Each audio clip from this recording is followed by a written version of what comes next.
Cleveland Sports Show on WKYC Plus and back on YouTube for the second hour of the program.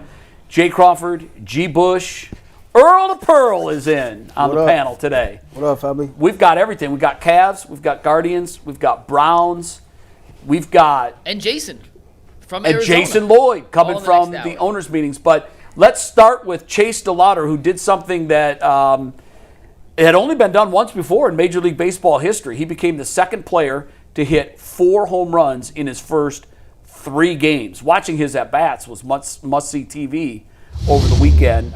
He hit the 2 on opening day, and believe it or not, even though they count as his first 2 home runs in his Major League career, he did have a postseason home run last year.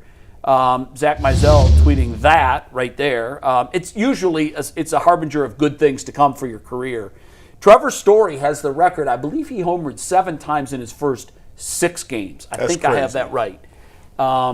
So this is a great start to what we hope will be a great career. I talked about it in the first hour of the program when I asked Austin Hedges about his ceiling. Without hesitation, he immediately said MVP. That's about as high a praise as you can get. That's not saying that he's going to be an all-star or a perennial all-star. He's saying he's going to be the best player in his league, which is, man, if that happens, we're on to something. He's young. He's fun to watch. What do you guys think DeLauter's ceiling is after watching him just for a brief period of time here? I mean, I think that he's a very young, exciting prospect. I put out a tweet over the weekend that I just pray that he stays healthy because this fan base deserves it. And he deserves it. As young in his career, off to a great start. He's going to go through some struggles and things like that. But with that being said, I can definitely see him being an MVP caliber player.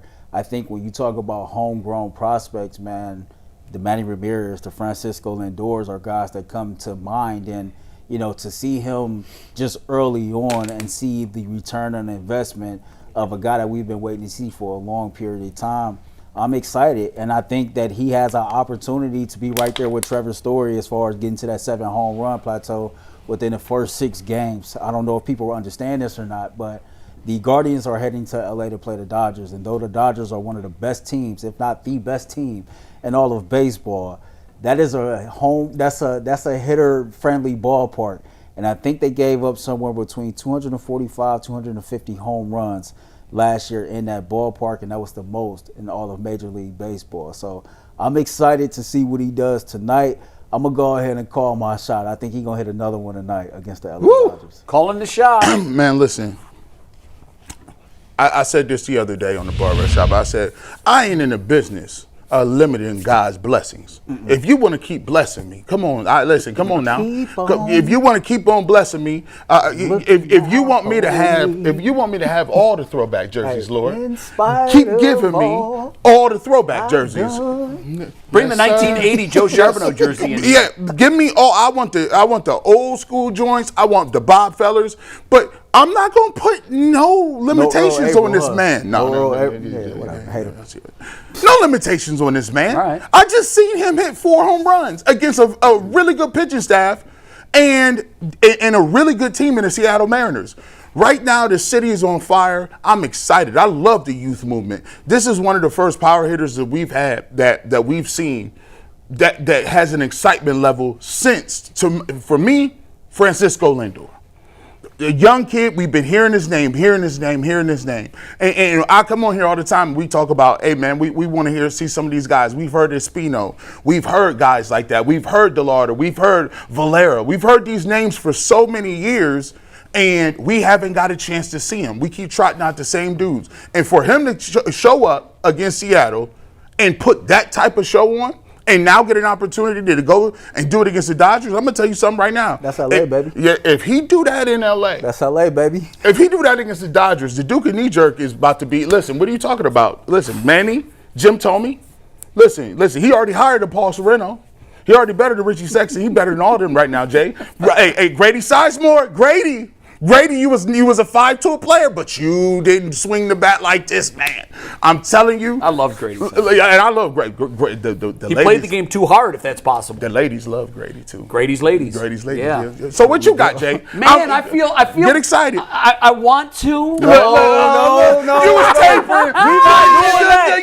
Yes, get excited, man. I'm going This to is be what the you wet wanted. towel on this conversation. This is okay? what you No, wanted. if you're gonna put a wet towel on, I don't want to hear you talk. Kill his mic. I know you don't, but sometimes it's the voice you need to hear that you don't want to hear. Yeah. Now, I'm not going to predict doom and gloom for the kid.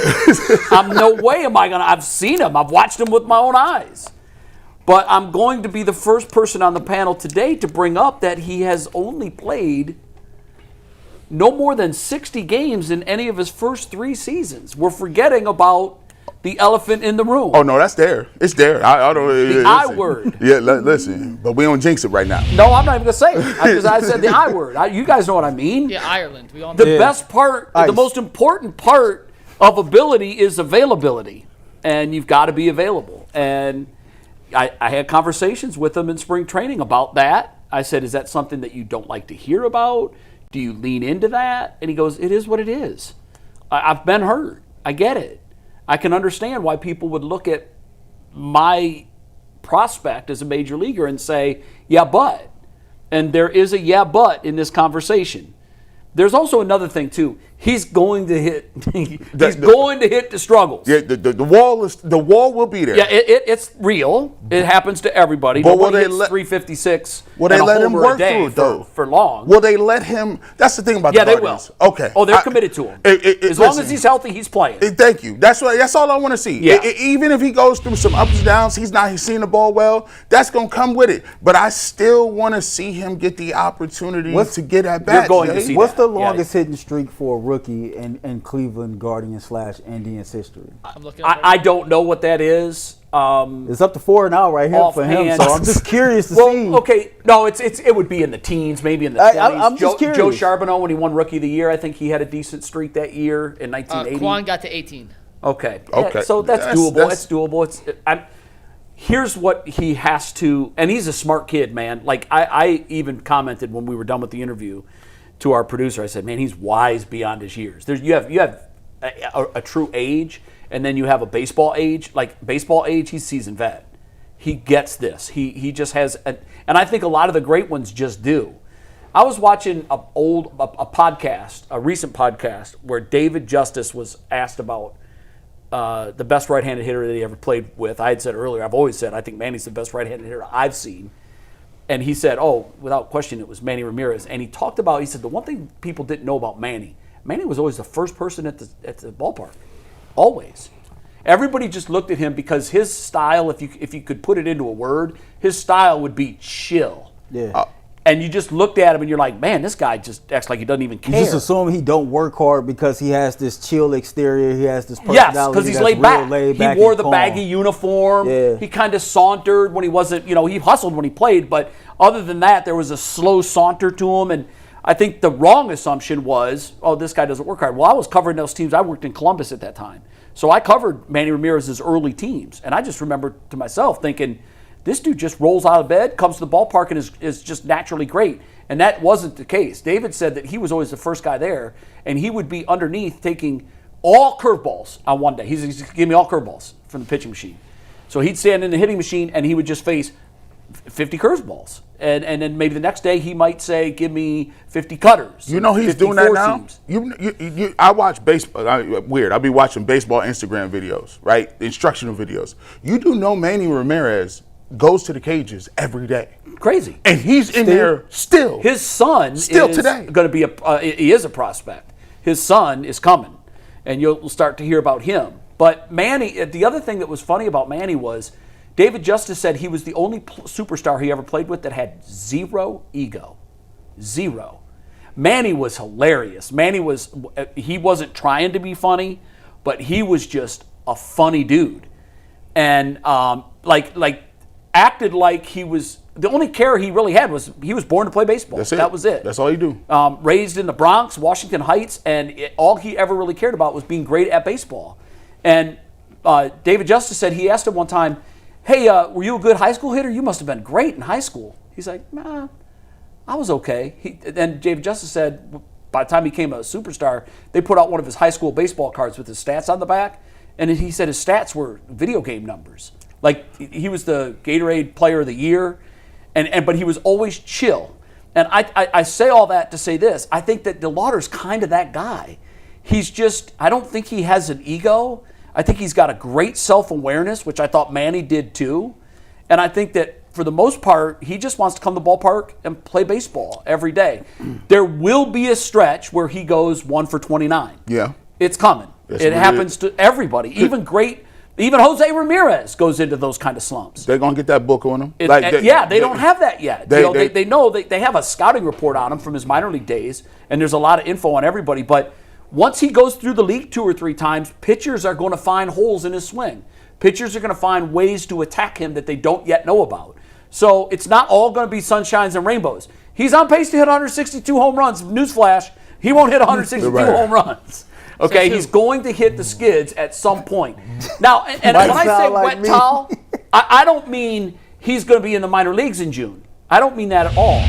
I do believe that he has a very, very strong path to Rookie of the Year. I said that even before he started with 4 home runs in 4 games. We do a prediction panel upstairs with all of our sports fans, writers, all the people that touch sports upstairs. And my breakout, every year we say breakout player of the year. Mine was so easy. I'm like, it's Chase DeLauter. That's it. I thought he was going to be Rookie of the Year before this start, and I still think that that's going to happen. But I do want to say that, understand this. MVPs are often repeat winners.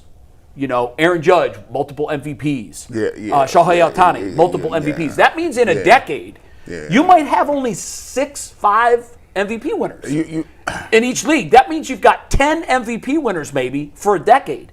So I think he's going to be a tremendous talent. I'm not yet convinced he's going to be a transcendent generational Manny Ramirez. Baseball, because that's hard to predict. But baseball with MVPs, it could happen. Baseball with MVPs is so tough because you got to extrapolate what all the numbers look like. We ain't even talking about what you do in the field. You talking about a minimum 40 plus home runs. You talking about the batting average. We've devalued that a little bit, but the OPS has to be there. The RBIs have to be there, right. And you got to think about it. I think it's more realistic that you can say, all right, I'm pushing for you to be an all-star or I'm pushing for you to be Rookie of the Year. Because before this happened, we didn't know he was going to get enough at bats, whether it was injury or if he just came out struggling, that he would get enough at bats to even be put in that sphere. Right. So now he's got it off to such a good start. It's almost like he has a little bit of money in the bank, so to speak, because now he's started so hot. He may even get a few more at bats against left-handed pitchers than he might have not because he's hot right now. Well, what it showed me was spring training wasn't a fluke, right? Because if you look at the spring training stats and you understand the spring training, you're going against pitchers who might be working on some stuff just mechanically before the season starts. Right. You look at those numbers and you go, damn, that's insane. Then he did it against one of the best starting staffs in baseball. Exactly. Then you start off the season, first 4 games. Mike, didn't he hit 2 home runs in his final spring training game? I will look that up. I think he did. Yeah, he did. Which means in his last 5 games, he has 6 home runs. One of those 2 home runs was to dead center field as well.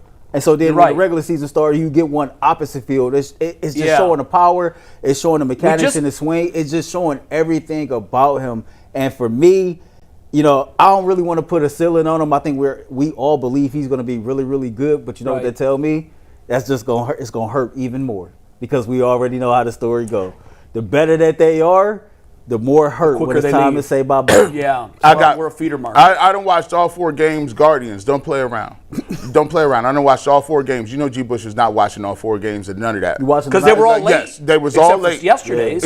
You got somebody that makes me watch. I'm going out. Listen, I'm watching this, and there's a lot of people that's watching this kid. Let him have an opportunity. Now, Jaden promised me they're going to give him at bats. I don't want to see don't be bringing these platoons. I don't want to see, we got Schneeman out there today. Schneeman gives us a bat. No, I'm not trying to see none of that. I'm trying to see this man go against the Dodgers so I can wear some more Guardians gear. Don't cut off your blessings, What bro. does Moms think of him? Mom's a big. bro, we know she loves Bo bro, Naylor. bro, listen, she called back. Now my dad goes and says, yeah, I'm glad he's doing this because maybe they might bring up Bazana now. I'm tired of seeing Arias.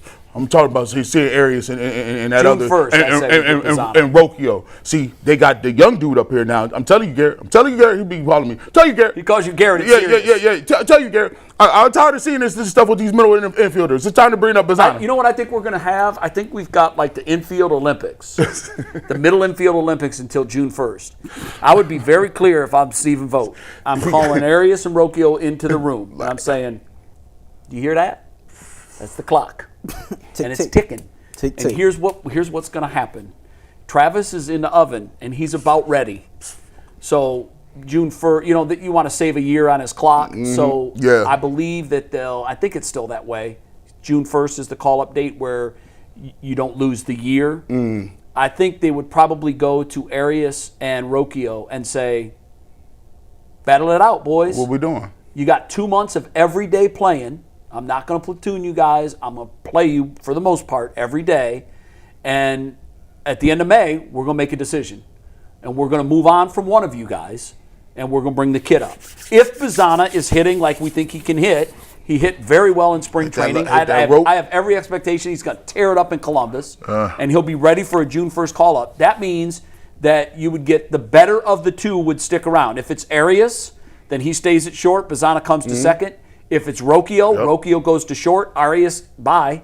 It's time to move. I'm leaning towards Rocchio because at least Rocchio showed me something. In the playoffs, I can trust him in the playoffs. October, Rocchio was it. I trust him. Yeah. And there's just something about Arias where I just don't think he fits in to the group as much as Rocchio does. And now we talking. But yeah, I mean, it's Now about we the kids. talking. It's time, and let's move on and let's get there.